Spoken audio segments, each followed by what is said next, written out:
Ésaïe, chapitre 17. Voici, Damas ne sera plus une ville, elle ne sera qu'un monceau de ruines. Les villes d'Aroër sont abandonnées, elles sont livrées aux troupeaux. Ils s'y couchent et personne ne les effraie. C'en est fait de la forteresse d'Éphraïm et du royaume de Damas et du reste de la Syrie. Il en sera comme de la gloire des enfants d'Israël, dit l'Éternel des armées. En ce jour, la gloire de Jacob sera affaiblie, et la graisse de sa chair s'évanouira. Il en sera comme quand le moissonneur récolte les blés et que son bras coupe les épis, comme quand on ramasse les épis dans la vallée de Réphaïm. Il en restera un grappillage comme quand on secoue l'olivier, 2, 3 olives au haut de la cime, 4, 5 dans ses branches à fruits, dit l'Éternel, le Dieu d'Israël. En ce jour, l'homme regardera vers son Créateur et ses yeux se tourneront vers le Saint d'Israël. Il ne regardera plus vers les autels, ouvrage de ses mains, et il ne contemplera plus ce que ses doigts ont fabriqué, les idoles d'Astarté et les statues du soleil. En ce jour, ces villes fortes seront comme des débris dans la forêt et sur la cime des montagnes, abandonnées devant les enfants d'Israël, et ce sera un désert. Car tu as oublié le Dieu de ton salut, tu ne t'es pas souvenu du rocher de ton refuge. Aussi, tu as fait des plantations d'agréments, tu as planté des cèpes étrangers. Lorsque tu les plantas, tu les entouras d'une haie, et bientôt tu les fis venir en fleurs. Mais la récolte a fui au moment de la jouissance, et la douleur est sans remède. Oh, quelle rumeur de peuples nombreux! Ils mugissent comme mugit la mer. Quel tumulte de nations! Elles grondent comme grondent les eaux puissantes. Les nations grondent comme grondent les grandes eaux. Ils les menacent et elles fuient au loin. Chassées comme la balle des montagnes au souffle du vent, comme la poussière par un tourbillon. Quand vient le soir, voici, c'est une ruine soudaine. Avant le matin, ils ne sont plus. Voilà le partage de ceux qui nous dépouillent, le sort de ceux qui nous pillent. Ésaïe, chapitre 18. Terre, où retentit le cliquetis des armes, au-delà des fleuves de l'Éthiopie, toi qui envoies sur mer des messagers dans des navires de jonc voguant à la surface des eaux, allez, messager rapide vers la nation forte et vigoureuse, vers ce peuple redoutable depuis qu'il existe, nation puissante et qui écrase tout, et dont le pays est coupé par des fleuves. Vous tous, habitants du monde, habitants de la terre, voyez la bannière qui se dresse sur les montagnes, écoutez la trompette qui sonne, car ainsi m'a parlé l'Éternel.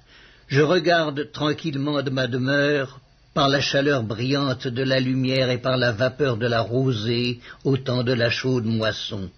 Mais avant la moisson, quand la pousse est achevée, quand la fleur devient un raisin qui mûrit, il coupe les sarments avec des serpes, il enlève, il tranche les cèpes. Ils seront tous abandonnés aux oiseaux de proie des montagnes et aux bêtes de la terre. Les oiseaux de proie passeront l'été sur leurs cadavres, et les bêtes de la terre y passeront l'hiver. En ce temps-là, des offrandes seront apportées à l'Éternel des armées par le peuple fort et vigoureux, par le peuple redoutable depuis qu'il existe, nation puissante et qui écrase tout et dont le pays est coupé par des fleuves. Elles seront apportées là où réside le nom de l'Éternel des armées, sur la montagne de Sion. Ésaïe, chapitre 19. Voici, l'Éternel est monté sur une nuée rapide, il vient en Égypte, et les idoles de l'Égypte tremblent devant lui, et le cœur des Égyptiens tombe en défaillance. J'armerai l'Égyptien contre l'Égyptien, et l'on se battra frère contre frère, ami contre ami, ville contre ville, royaume contre royaume. L'esprit de l'Égypte disparaîtra du milieu d'elle, et j'anéantirai son conseil. On consultera les idoles et les enchanteurs, ceux qui évoquent les morts et ceux qui président l'avenir. Et je livrerai l'Égypte entre les mains d'un maître sévère. Un roi cruel dominera sur eux, dit le Seigneur, l'Éternel des armées. Les eaux de la mer tariront, le fleuve deviendra sec et aride. Les rivières seront infectes, les canaux de l'Égypte seront bas et desséchés, les joncs et les roseaux se flétriront. Ce ne sera que nudité le long du fleuve, à l'embouchure du fleuve. Tout ce qui aura été semé près du fleuve se desséchera, se réduira en poussière et périra. Les pêcheurs gémiront, tous ceux qui jettent l'hameçon dans le fleuve se lamenteront, et ceux qui étendent des filets sur l'eau seront désolés.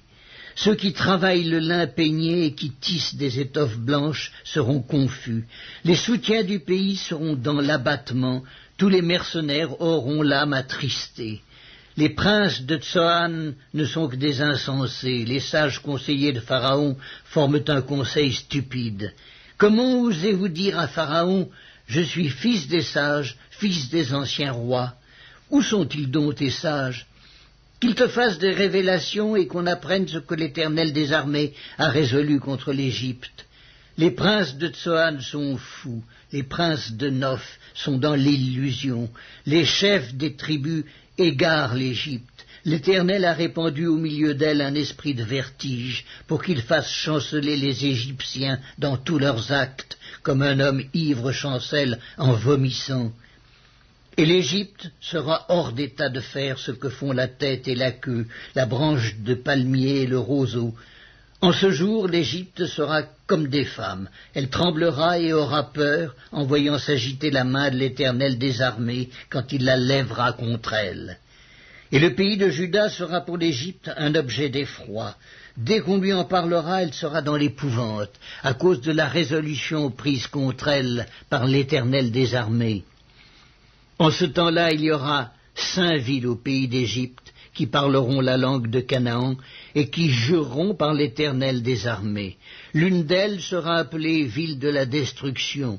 En ce même temps, il y aura un autel à l'Éternel au milieu du pays d'Égypte, et sur la frontière, un monument à l'Éternel. Ce sera pour l'Éternel des armées un signe et un témoignage dans le pays d'Égypte. Ils crieront à l'Éternel à cause des oppresseurs, et il leur enverra un sauveur et un défenseur pour les délivrer. Et l'Éternel sera connu des Égyptiens, et les Égyptiens connaîtront l'Éternel en ce jour-là. Ils feront des sacrifices et des offrandes, ils feront des vœux à l'Éternel et les accompliront.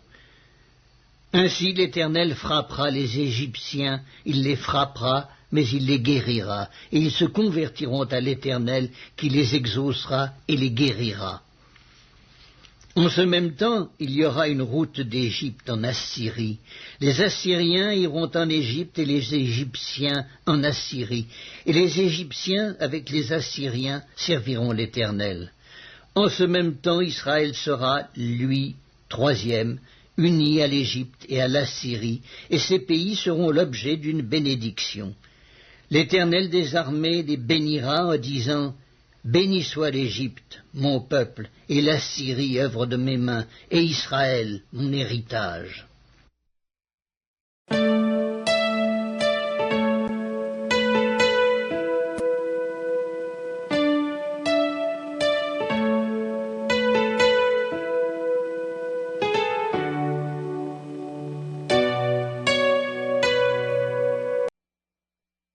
L'épître de Paul aux Romains, chapitre 6. Que dirons-nous donc? Demeurerions-nous dans le péché afin que la grâce abonde? Loin de là. Nous qui sommes morts au péché, comment vivrions-nous encore dans le péché? Ignorez-vous que nous tous qui avons été baptisés en Jésus-Christ, c'est en sa mort que nous avons été baptisés? Nous avons donc été ensevelis avec lui par le baptême en sa mort, afin que, comme Christ est ressuscité des morts par la gloire du Père, de même nous aussi nous marchions en nouveauté de vie. En effet, si nous sommes devenus une même plante avec lui par la conformité à sa mort, nous le serons aussi par la conformité à sa résurrection, sachant que notre vieil homme a été crucifié avec lui, afin que le corps du péché fût détruit, pour que nous ne soyons plus esclaves du péché, car celui qui est mort est libre du péché. Or, si nous sommes morts avec Christ, nous croyons que nous vivrons aussi avec lui, sachant que Christ ressuscité des morts ne meurt plus. La mort n'a plus de pouvoir sur lui, car il est mort et c'est pour le péché qu'il est mort une fois pour toutes. Il est revenu à la vie et c'est pour Dieu qu'il vit. Ainsi vous-même, regardez-vous comme morts au péché et comme vivants pour Dieu en Jésus-Christ. Que le péché ne règne donc point dans votre corps mortel, et n'obéissez pas à ses convoitises, ne livrez pas vos membres au péché comme des instruments d'iniquité, mais donnez-vous vous-même à Dieu comme étant vivants de mort que vous étiez, et offrez à Dieu vos membres comme des instruments de justice, car le péché n'aura point de pouvoir sur vous, puisque vous êtes non sous la loi, mais sous la grâce. Quoi donc? Pécherions-nous parce que nous sommes non sous la loi mais sous la grâce? Loin de là. Ne savez-vous pas qu'en vous livrant à quelqu'un comme esclave pour lui obéir, vous êtes esclave de celui à qui vous obéissez, soit du péché qui conduit à la mort, soit de l'obéissance qui conduit à la justice? Mais grâce soit rendue à Dieu de ce que, après avoir été esclave du péché, vous avez obéi de cœur à la règle de doctrine dans laquelle vous avez été instruits. Ayant été affranchis du péché, vous êtes devenus esclaves de la justice. Je parle à la manière des hommes à cause de la faiblesse de votre chair. De même donc que vous avez livré vos membres comme esclaves à l'impureté et à l'iniquité pour arriver à l'iniquité, ainsi maintenant livrez vos membres comme esclaves à la justice pour arriver à la sainteté. Car lorsque vous étiez esclaves du péché, vous étiez libres à l'égard de la justice. Quels fruits portiez-vous alors? Des fruits dont vous rougissez aujourd'hui. Car la fin de ces choses, c'est la mort. Mais maintenant, étant affranchis du péché et devenus esclaves de Dieu, vous avez pour fruit la sainteté et pour fin la vie éternelle. Car le salaire du péché, c'est la mort. Mais le don gratuit de Dieu, c'est la vie éternelle en Jésus-Christ notre Seigneur.